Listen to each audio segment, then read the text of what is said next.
Welcome back, everybody, to another deep dive with us. Today, we are going to be looking at Ezekiel, chapters 33 through 39, to be exact. We've got a lot to cover.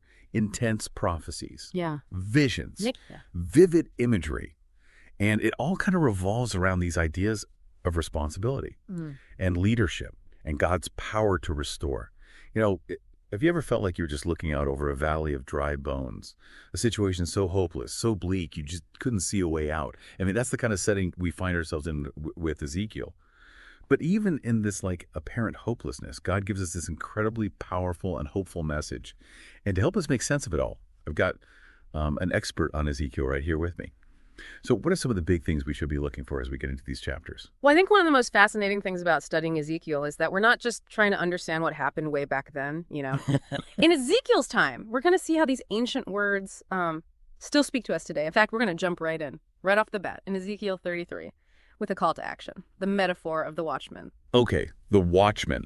What does that even mean here? So think about ancient Israel.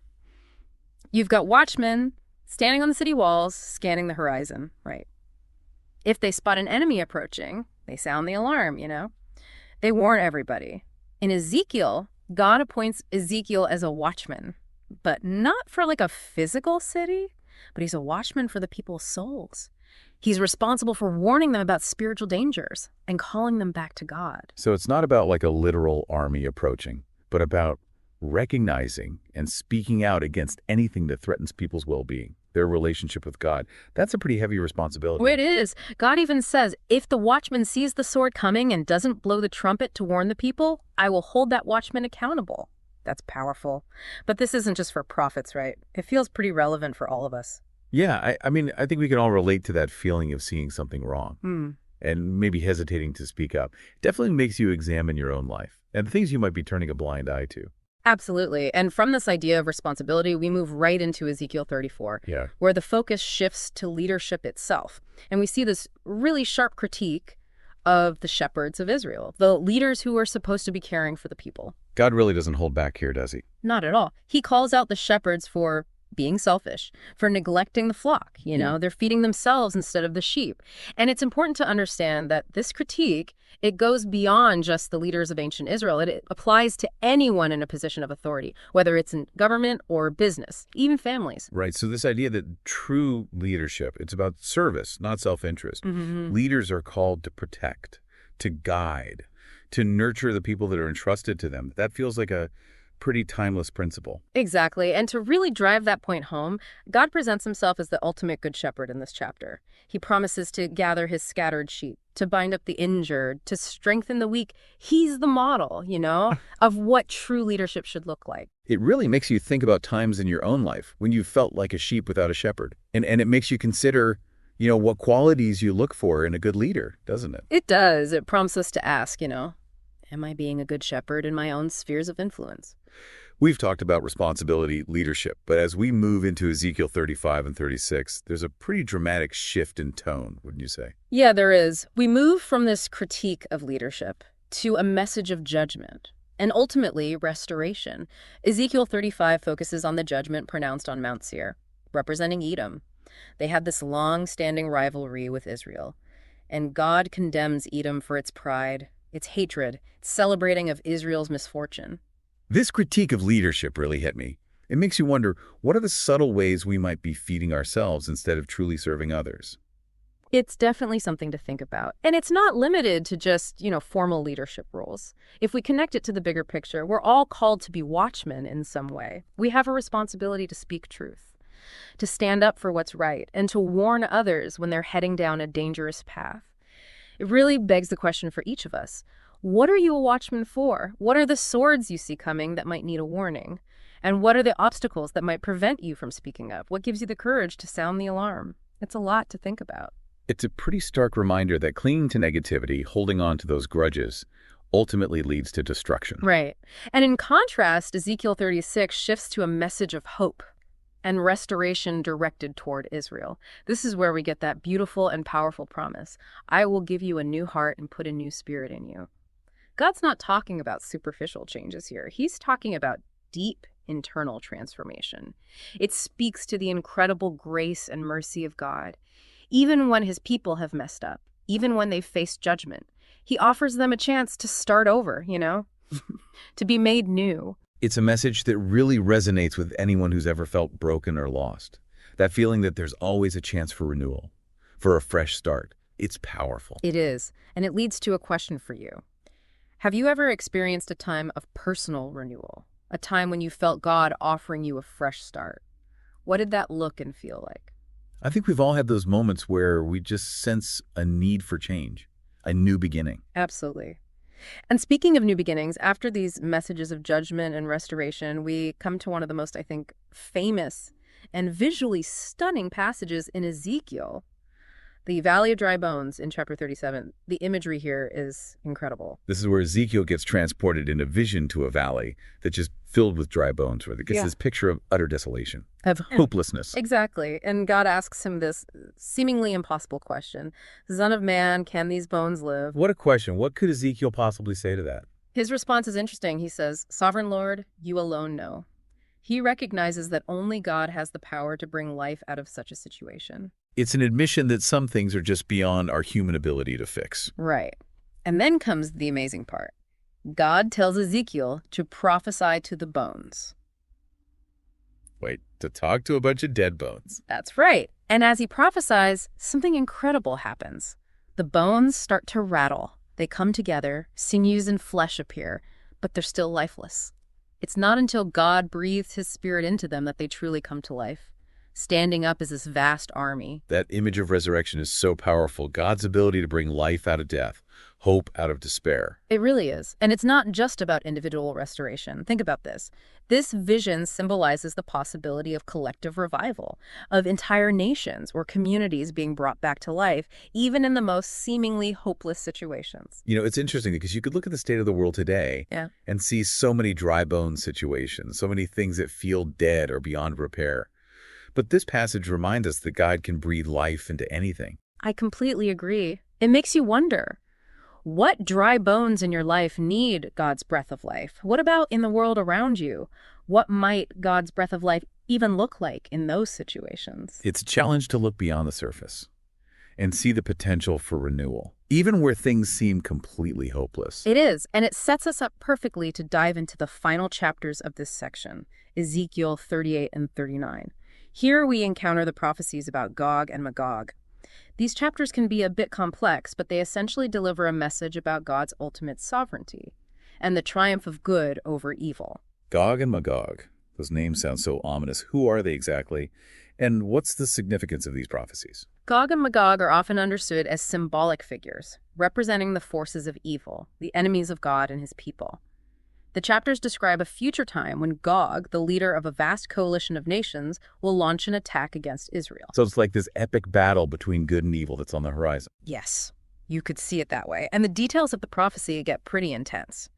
We see descriptions of massive armies, devastating weapons, and widespread destruction.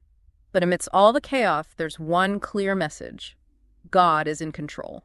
So even when things seem bleakest, even when it feels like evil is winning, God ultimately has the upper hand. That's a reassuring thought, especially in times like ours, when the world can feel so chaotic and uncertain. It is, and it connects back to that idea of the Watchman from Ezekiel 33. We're called to be aware of the dangers, to speak out against injustice, but we're also called to trust in God's ultimate plan, even when we don't fully understand it. Finding that balance between action and trust, that's a lifelong journey. It really is. We're not passive bystanders in this cosmic drama. We have a role to play, but we also need to remember that God is the ultimate director. Okay, so we've covered a lot of ground here today.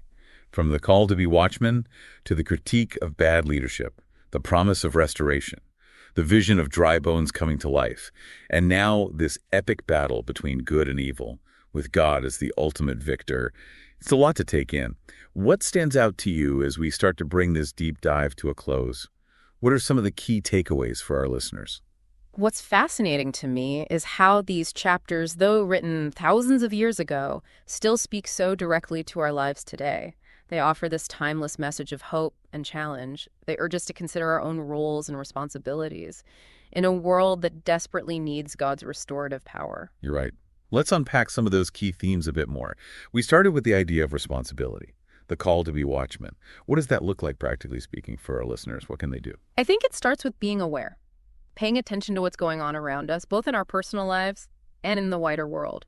What are the swords you see coming? What are the injustices, the dangers, the things that are threatening to harm people or lead them away from God? So it's about being informed, engaged, not being afraid to speak up when we see something wrong, not just sitting on the sidelines. Exactly. And it's also about recognizing our own spheres of influence. We don't all have to be prophets or world leaders to make a difference. We can be watchmen in our families, our workplaces, our communities. Speaking truth, standing up for what's right, encouraging others to do the same. It can start small, in the everyday moments. It can. And then, of course, there's the theme of leadership that we talked about earlier. Ezekiel 34 paints that stark picture of what bad leadership looks like. And it challenges us to examine our own leadership styles, whether we're in formal positions of authority or simply influencing those around us. It all comes back to that idea of service, doesn't it? Putting the needs of others before our own, guiding, protecting, and nurturing those entrusted to our care. It does.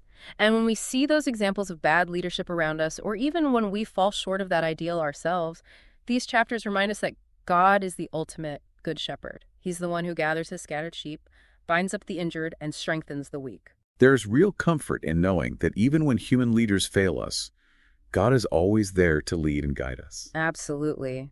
And then, of course, there's that incredibly powerful message of restoration found in Ezekiel 36.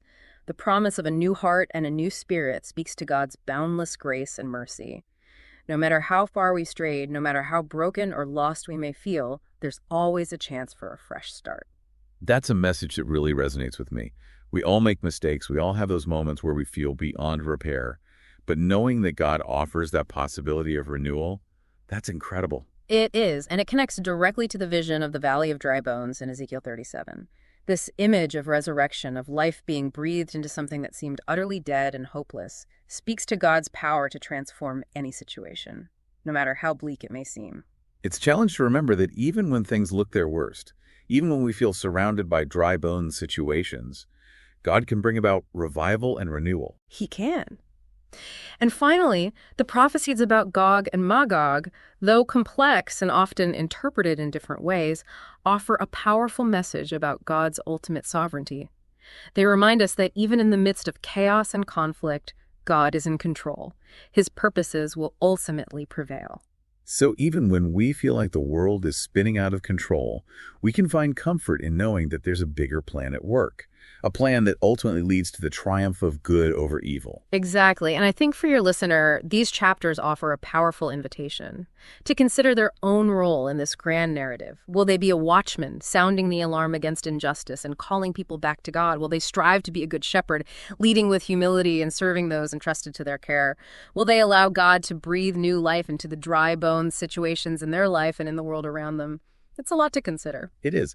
But ultimately, I think it comes down to trust, doesn't it? Trusting that even when we don't understand everything, even when things seem chaotic or uncertain, God is working all things together for good. It does. Yeah. And that trust empowers us to be agents of hope and restoration in a world that desperately needs it.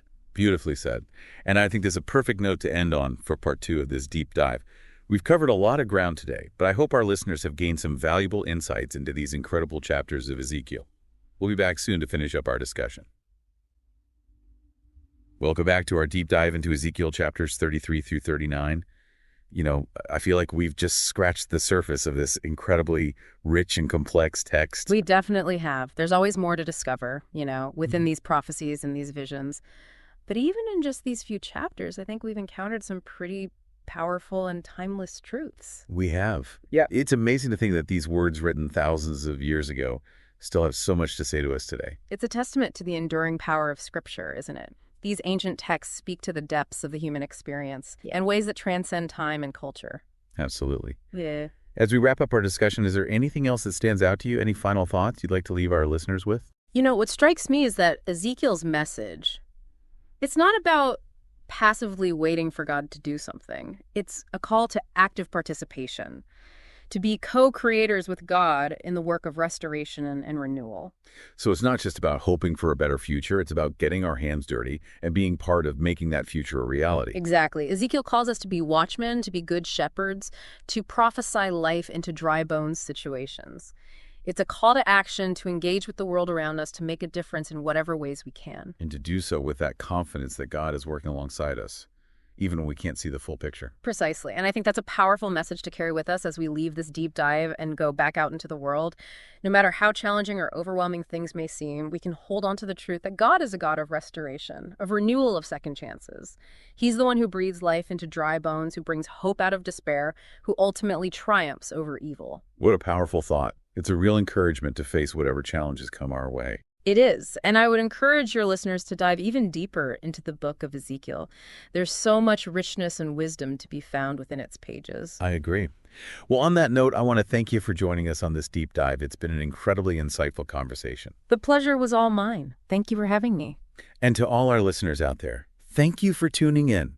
We hope this deep dive has sparked your curiosity and inspired you to explore the world of Ezekiel further. Until next time, keep exploring, keep questioning, and keep seeking truth.